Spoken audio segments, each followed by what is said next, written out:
ये खिलाड़ी कुछ खास था। शानदार बैटिंग, जानदार बॉलिंग, दुनिया के बेहतरीन ऑलराउंडर में शुमार। ये उन चंद खिलाड़ियों में है जिनका क्रिकेट करियर सबसे लंबा चला, लेकिन विवादों से भी इसका गहरा नाता रहा। ये जानबूझकर मैच हारता है, बॉलिंग एक्शन शक के दायरे में रहता है। इतना ही नहीं, ये अपने ही टीम के खिलाड़ियों से भिड़ता है। क्रिकेट बोर्ड इनको बैन भी करता है और ठीक शादी से पहले पहली बीवी दुनिया के सामने इनका भांडा फोड़ देती है। हम बात करें पाकिस्तान के सबसे महान खिलाड़ियों में से एक शोएब मलिक की। आज के इस एपिसोड में हम बात करेंगे शोएब मलिक के करियर की और उनसे जुड़े तमाम विवादों की। नमस्कार दोस्तों, मेरा नाम है अनुराग सूर्यवंशी और आप देख रहे हैं नारद टीवी। शोएब मलिक का जन्म 1 फरवरी 1982 को पाकिस्तान के पंजाब प्रांत के सियालकोट में एक मिडिल क्लास फैमिली में हुआ था। इनके वालिद मलिक फकीर हुसैन जूते चप्पल की एक छोटी सी दुकान चलाया करते थे। मलिक अपने होम टाउन सियालकोट में ही पले बढ़े। कहते हैं पूत के पांव पालने में ही दिख जाते हैं। मलिक को भी क्रिकेट खेलना बचपन से ही बहुत पसंद था।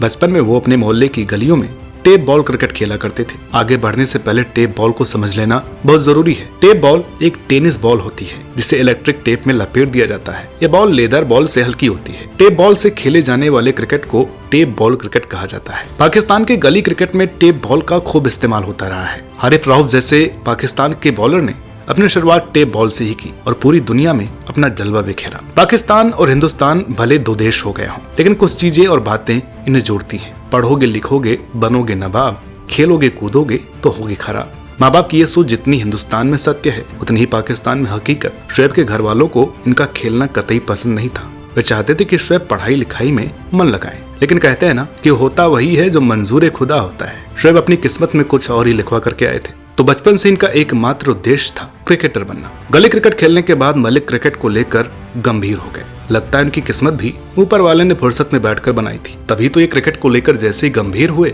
उनके सियालकोट में एक बहुत बड़े क्रिकेटर की कोचिंग क्लिनिक लगी। आपको जानकर हैरानी होगी कि इन्होंने अपनी शुरुआत एक बैटर के तौर पर की थी और बॉलिंग पर बाद में ध्यान दिया। लेकिन नेशनल टीम में पहली बार इनका सिलेक्शन बतौर बॉलर ही हुआ था। यहाँ तक कि अंडर 15 वर्ल्ड कप में भी इनका सिलेक्शन इनके बॉलिंग टैलेंट के चलते ही किया गया था। शोएब मलिक का बॉलिंग एक्शन इन्हीं के हमवतन शानदार बॉलर सकलैन मुश्ताक से काफी हद तक मिलता है। शोएब का टीम में सिलेक्शन भी सकलैन के चलते ही हुआ। दरअसल साल 1999 में श्रीलंका, वेस्ट इंडीज और पाकिस्तान के बीच होने वाली वनडे सीरीज से पहले सकलैन चोटिल हो गए। ऐसे में उनकी जगह शोएब मलिक को टीम में चुना गया। शोएब ने आते ही अपना जलवा बिखेर दिया। पूरी सीरीज में 9 विकेट लेकर ये अपनी टीम की तरफ से दूसरे सबसे ज्यादा विकेट लेने वाले बॉलर बने। इसके बाद उन्होंने पीछे मुड़कर नहीं देखा। बॉलिंग हो या बैटिंग, इन्होंने हर क्षेत्र में झंडे गाड़ दिए। भारत पाकिस्तान का मैच दोनों देश के खेल प्रेमियों के लिए ही नहीं बल्कि खिलाड़ियों के लिए भी करो या मरो वाला होता है। इन मैचों से कुछ हीरो बन जाते हैं तो कुछ विलन। एशिया कप 2004 में भारत और पाकिस्तान के बीच का मैच। पाकिस्तान ने टॉस जीता और पहले बैटिंग करने का फैसला किया। जल्दी पवेलियन लौट गए, लेकिन उस दिन शोएब मलिक ने कुछ और ही सोच रखा था। उन्होंने क्रीज पर खूंटा गाड़ दिया। शोएब ने भारतीय गेंदबाजों की खूब धुलाई की। भारतीय गेंदबाज उनके सामने निस्तेज निसहाय दिख रहे थे। जब आउट हुए तब तक वो वनडे करियर का अपना बेस्ट स्कोर 143 बना चुके थे। उनकी इस यादगार पारी की बदौलत पाकिस्तान ने भारत के सामने 300 का मुश्किल लक्ष्य रखा। जवाब में भारतीय टीम 250 पर ही ढेर हो गई। शोएब ने अपने करियर में बल्ले और गेंद से एक यादगार परफॉर्मेंस दी, लेकिन ये खिलाड़ी टेस्ट क्रिकेट में खास सफलता हासिल नहीं कर पाया। शोएब ने अपने पूरे करियर में महज 35 टेस्ट मैच खेले हैं, जिसमें महज 35 के एवरेज से लगभग 1800 रन ही बनाए। टेस्ट में इनकी बॉलिंग भी साधारण ही रही और ये मात्र 32 विकेट ही चटका सके हैं। हालांकि टेस्ट में इनका बेस्ट स्कोर 245 रन इनके टैलेंट की वानगी तो पेश करता है, लेकिन इसके बावजूद टेस्ट में इन्हें ज्यादा मौके नहीं मिल सके। इसके उलट वनडे में इनका रिकॉर्ड जबरदस्त है। शोएब ने 287 वनडे मैच खेले, जिसमें 34 के एवरेज से 7500 से भी ज्यादा रन और 158 विकेट चटकाए हैं। ये आंकड़े वनडे टीम में उनकी अहमियत साबित करने के लिए काफी है। यही वजह के साल 1999 में शुरू हुआ उनका सफर 2019 तक बदस्तूर जारी है।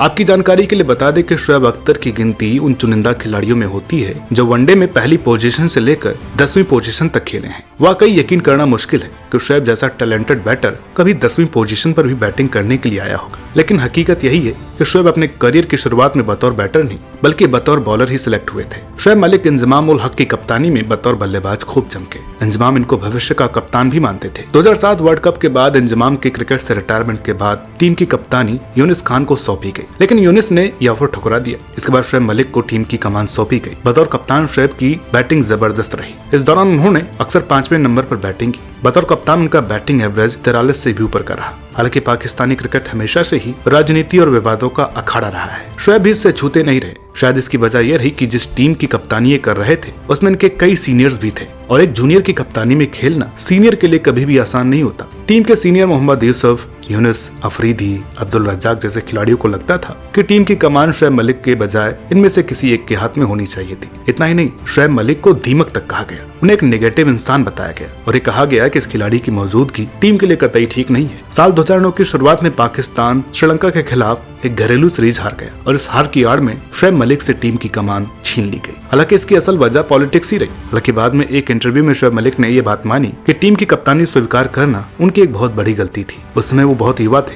और बतौर खिलाड़ी ज्यादा बेहतर कर सकते थे। अपने पूरे करियर में शोएब मलिक को अनगिनत बार टीम से बाहर किया गया, लेकिन शोएब ने हर बार वापसी की। लेकिन वापसी करना अक्सर ही उतना आसान नहीं होता। खिलाड़ी की निरंतरता पर उसका गहरा असर पड़ता है। 2009 से लेकर 2013 तक के 4 सालों में इनकी बैटिंग परफॉर्मेंस बेहद खराब रही। इस दौरान शोएब ने केवल 39 वनडे मैच खेले और महज 21 के एवरेज से 741 रन ही बना पाए। इनकी बैटिंग पोजीशन भी दही के तरह फेंटी गई। इनके जैसे बल्लेबाज से नंबर 3 से लेकर नंबर 8 तक बैटिंग कराई गई। शोएब हार मानने वाले खिलाड़ियों में नहीं थे। 2015 में इन्होंने टीम में जोरदार वापसी की और इसके बाद से वे टीम के नियमित सदस्य बने रहे। इसी साल उन्होंने टेस्ट टीम में भी वापसी की, लेकिन इंग्लैंड के खिलाफ अपने करियर की बेस्ट 245 रनों की पारी खेलकर उन्होंने टेस्ट क्रिकेट को अलविदा कह दिया। 2019 के आखिर में शोएब ने वनडे क्रिकेट को भी अलविदा कह दिया। आपको ये जानकर हैरानी होगी कि मार्च 2010 में पाकिस्तान क्रिकेट बोर्ड ने शोएब मलिक पर 1 साल का बैन और 20 लाख रुपए का जुर्माना भी ठोका था। जैसा कि हमने आपको बताया कि इनकी कप्तानी के दौरान टीम में पॉलिटिक्स चरम पर थी। टीम के ज्यादातर सीनियर्स इनके खिलाफ थे। शोएब के कप्तानी छोड़ने के बाद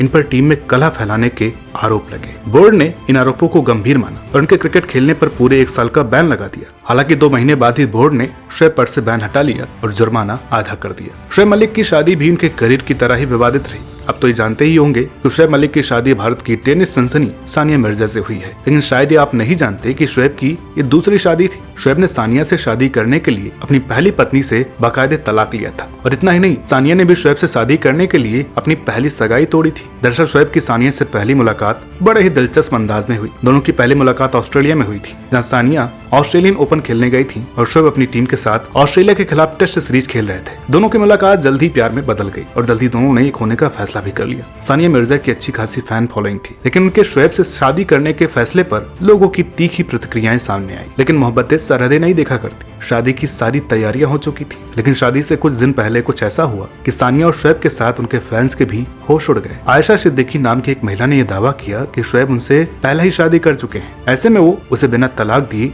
दूसरी शादी नहीं कर सकते। शोएब तो पहले पाक साफ बनने का ढोंग करते रहे, लेकिन मामला गर्माता देख उन्हें आयशा को तलाक देना पड़ा। इस तरह से सानिया शोएब की दूसरी पत्नी है। खुद सानिया भी शोएब से शादी से पहले 2009 में अपने बचपन के दोस्त सोहराब मिर्जा के साथ सगाई रचा चुकी थी, लेकिन सोहराब के पिता सानिया के टेनिस खेलने के सख्त खिलाफ थे। शोएब से मिलने के बाद सानिया ने ये सगाई तोड़ ली और इस तरह सानिया और शोएब ने 12 अप्रैल 2010 को निकाह कर लिया। हालांकि कुछ समय पहले ऐसी अफवाहें भी उड़ी कि दोनों के बीच सब कुछ ठीक नहीं है और उनका तलाक होने वाला है, लेकिन ये सब एक टीवी शो के प्रमोशन का हिस्सा निकला। शोएब मलिक भले ही जबरदस्त ऑलराउंडर रहे हों, लेकिन वो अपने पूरे करियर के दौरान बॉलिंग एक्शन से जूझते रहे। 2001 में पाकिस्तान क्रिकेट बोर्ड ने खुद उनका बॉलिंग एक्शन चेक किया और ये पाया कि शोएब की दूसरा अवैध है। लेकिन 2004 में एक बार ये मुद्दा आईसीसी तक पहुंचा। हालांकि आईसीसी ने 8 महीने बाद शोएब के बॉलिंग एक्शन को सही ठहराया। शोएब मलिक भले ही बहुत बड़े खिलाड़ी रहे हों, लेकिन अपने करियर के दौरान कुछ काम इन्होंने ऐसे भी किए जिनके करियर पर बदनुमा दाग की तरह है। एक बार कराची ज़ेब्रास के खिलाफ सियालकोट स्टाइलिंस की तरफ से खेलते हुए जानबूझकर T20 मैच हारे थे, जिसके चलते बोर्ड ने उन पर एक टेस्ट का बैन लगा दिया था। शोएब मलिक ने एक लंबे अरसे तक अपने देश के लिए खेला, लेकिन क्रिकेट इतिहास में जिस जगह के हकदार वो थे वो जगह हासिल नहीं कर पाए। अगर ये बतौर कप्तान टीम के अंदर की पॉलिटिक्स को रोकने में कामयाब हो जाते तो शायद हमें एक दूसरा ही